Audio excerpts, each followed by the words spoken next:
అమరావతి ఒక అంతులేని కథ అని, అప్పుల కుప్పగా మారిందని విమర్శించారు మాజీ మంత్రి పేర్ని నాని. అమరావతిపై జగన్ ప్రశ్నలకు ప్రభుత్వం దగ్గర సమాధానాలు లేవన్నారు. జగన్ ని తిట్టడమే చంద్రబాబు మంత్రుల ప్రాధాన్యతగా మారిపోయిందన్నారు.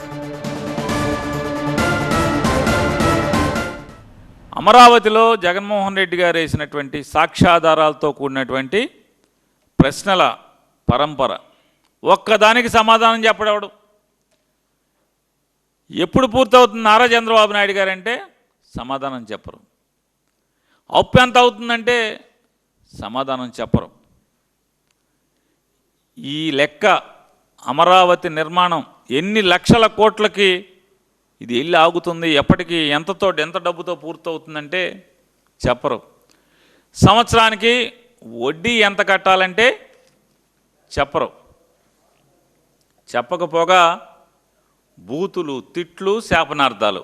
చంద్రబాబు నాయుడు గారు ఆయనతో మంత్రులు, ఈ మంత్రులు ఉన్నారు కదా, ఈ 9 మంది మంత్రులు ఎంత మహానుభావులు అంటే ఆంధ్ర రాష్ట్ర ప్రజలందరూ కూడా ఒకసారి గమనించాలి. ఒక్కళ్ళ శాఖ గురించి ఒక్కడు కూడా సమాధానం చెప్పడం, మాట్లాడు అసలు. అమరావతిని ప్రపంచ స్థాయి నగరంగా మారుస్తామన్న కూటమి ప్రభుత్వం ఇప్పుడు దాన్ని ఒక మున్సిపాలిటీకి పరిమితం చేయబోతోంది అన్నారు. గతంలో అమరావతిలో పునాదులు వేసిన 7 భవనాలనే 2028లో ప్రారంభించాలని చంద్రబాబు ప్లాన్ చేస్తున్నారన్నారు.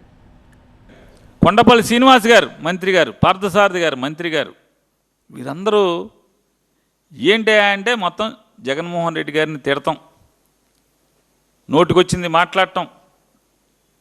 జగన్ గారు వేసినటువంటి ఒక్క ప్రశ్న మీద ఆధారాలతో సహా, డాక్యుమెంటరీ ఎవిడెన్స్తో సహా అమరావతిలో జరుగుతున్నటువంటి అవినీతి కానీ, రైతులు పడుతున్నటువంటి కష్టాలు కానీ, అక్కడ జరుగుతున్నటువంటి దోపిడీ కానీ ఒక్కదానికి ఒక్కడు కూడా సమాధానం చెప్పడు.